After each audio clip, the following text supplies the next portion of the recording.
ಸಾಲು ಸಾಲು ಗ್ಯಾರಂಟಿ ಯೋಜನೆ ಕೊಟ್ಟ ಸರ್ಕಾರಕ್ಕೆ ಸಂಕಷ್ಟ ಎದುರಾಗಿದೆ. ಇದು ಸರ್ಕಾರದ ಆರ್ಥಿಕ ಪರಿಸ್ಥಿತಿಯ ಇನ್ಸೈಡ್ ಸ್ಟೋರಿ.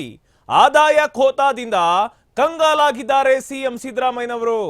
ಅಬಕಾರಿ ಬಿಟ್ರೆ ಸರ್ಕಾರಕ್ಕೆ ಇತರ ಮೂಲಗಳ ಆದಾಯ ಖೋತ ಆಗಿದೆ.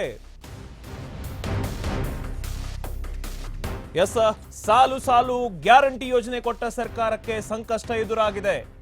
ಇದು ಸರ್ಕಾರದ ಆರ್ಥಿಕ ಪರಿಸ್ಥಿತಿಯ ಇನ್ಸೈಡ್ ಸ್ಟೋರಿ. ಆದಾಯ ಖೋತಾದಿಂದ ಕಂಗಾಲಾಗಿದ್ದಾರೆ ಸಿಎಂ ಸಿದ್ದರಾಮಯ್ಯ. ಅಬಕಾರಿ ಬಿಟ್ರೆ ಸರ್ಕಾರಕ್ಕೆ ಇತರ ಮೂಲಗಳಿಂದ ಆದಾಯ ಖೋತ.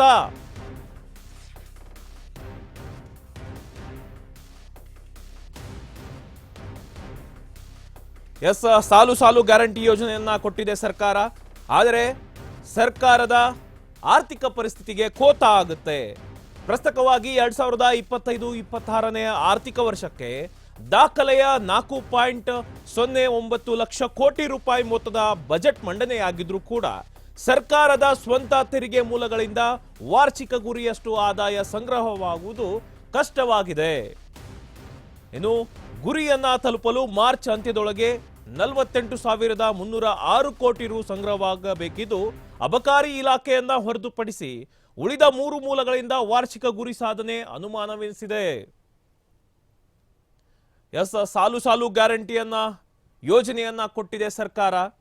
ಆದರೆ ಸರ್ಕಾರದ ಆರ್ಥಿಕ ಪರಿಸ್ಥಿತಿಯ ಇನ್ಸೈಡ್ ಸ್ಟೋರಿಯನ್ನ ನಾವು ಹೇಳ್ತೀವಿ. ಆದಾಯ ಖೋತಾದಿಂದ ಕಂಗಾಲಾಗ್ಬಿಟ್ಟಿದ್ದಾರೆ ಸಿದ್ದರಾಮಯ್ಯನವರು. ಅಂದ್ರೆ ಈಗ ವಾಣಿಜ್ಯ ತೆರಿಗೆ ಆಗಿರ್ಬೋದು, ಮುದ್ರಾಂಕ ಇಲಾಖೆ ಮತ್ತು ನೋಂದಣಿ ಇಲಾಖೆ ಆಗಿರ್ಬೋದು, ಮೋಟಾರು ವಾಹನ ತೆರಿಗೆ ಆಗಿರ್ಬೋದು, ಇದರಿಂದ ಒಂದಿಷ್ಟು ಆದಾಯ ಇಷ್ಟು ಬರಬೇಕಂತ ಇರುತ್ತೆ, ಇದು ಒಂದು ಟಾರ್ಗೆಟ್ ಇರುತ್ತೆ. ಆದರೆ ಅಬಕಾರಿ ಇಲಾಖೆಯನ್ನ ಬಿಟ್ಟು ಬೇರೆ ಯಾವುದೇ ಮೂಲಗಳಿಂದ ಸರ್ಕಾರಕ್ಕೆ ಆದಾಯ ನಿಗದಿತ ರೀತಿಯಲ್ಲಿ ಬರ್ತಾ ಇಲ್ಲ. ಹೀಗಾಗಿ ಆದಾಯ ಖೋತಾದಿಂದ ಕಂಗಾಲಾಗಿದ್ದಾರೆ ಸಿಎಂ ಸಿದ್ದರಾಮಯ್ಯನವರು. ಈಗ